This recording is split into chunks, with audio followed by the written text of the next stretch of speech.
This is the last question I have about it. It's all related to what you're saying.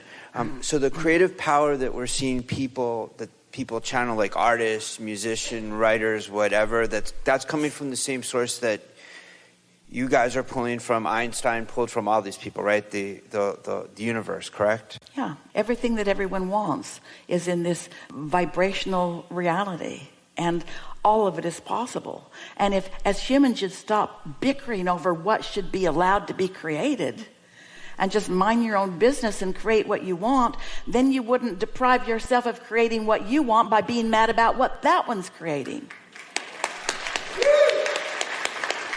And in what humans want to call a perfect world, everyone would get what they want. But we want to say it's already a perfect world because nobody can mess up your life. Nobody. Now we know this is a particularly hard time to hear that because it feels like there's a whole lot of assertion going on.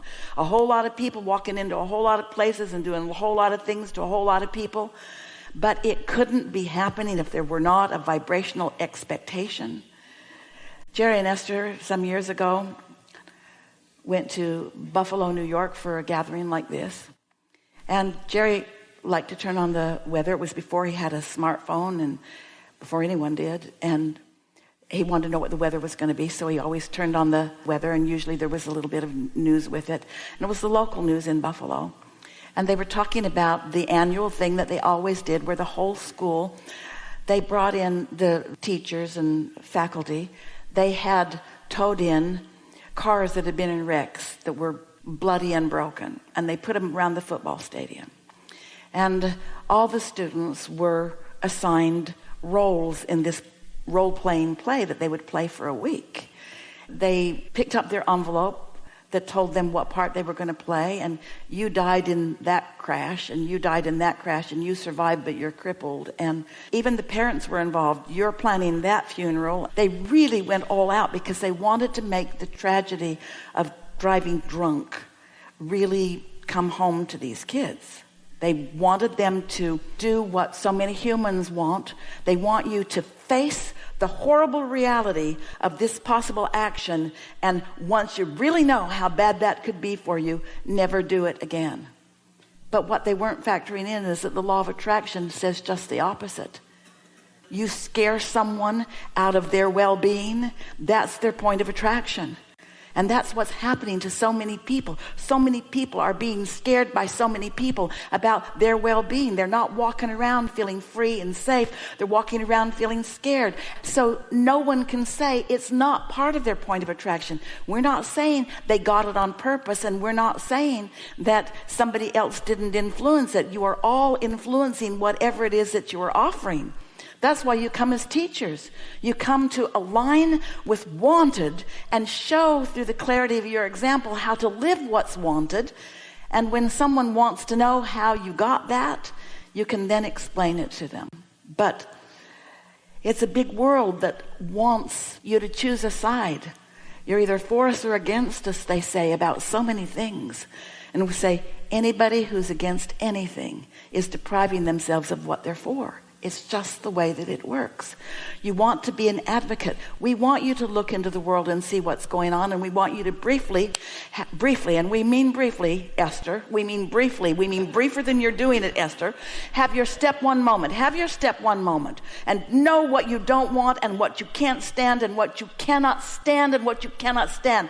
Have your fit and have your moment of hate and despair about it, but don't live in it.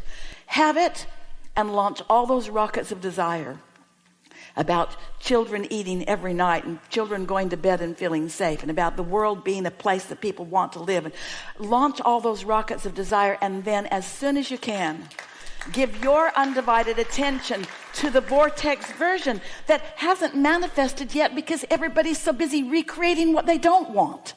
They're so busy looking at the horror of what's happening that it just pops up in another place, and another place, and another place, and another place. They worry about guns, so they just get more guns. They worry about more people being crazy and misusing the guns, so more people get crazy and use the guns. It's all about the law of attraction. And you have power that you aren't exercising because you are observers of what is rather than advocates of what you've decided that you now prefer. Look forward into what's becoming and watch how the universe will deliver for you what you are asking for. And don't wait for others. Don't chastise them when they don't get it. Don't be mad at them if they misunderstand. Don't push against anybody. You just do your thing. And we want you to know it doesn't take more than a room full of people about this size to look into that vortex of what is wanted today and to begin attracting, because one is more powerful than millions who aren't, to begin attracting what you're wanting. That's what you wanted to extract from us for this group. Thank you. Thank you.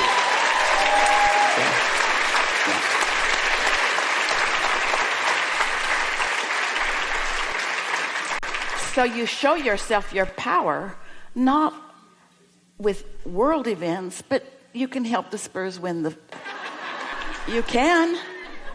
They're even teams. They're evenly matched. They're all there. They've got their thing going on. You can sit there and watch them and focus only upon what you want and influence an outcome. You can. Just don't tell anybody because they'll lock you up. But you can. You can do that. What's left undone? Really, we know that there isn't anything left undone, right? Will you agree with that at least, that there's nothing left undone?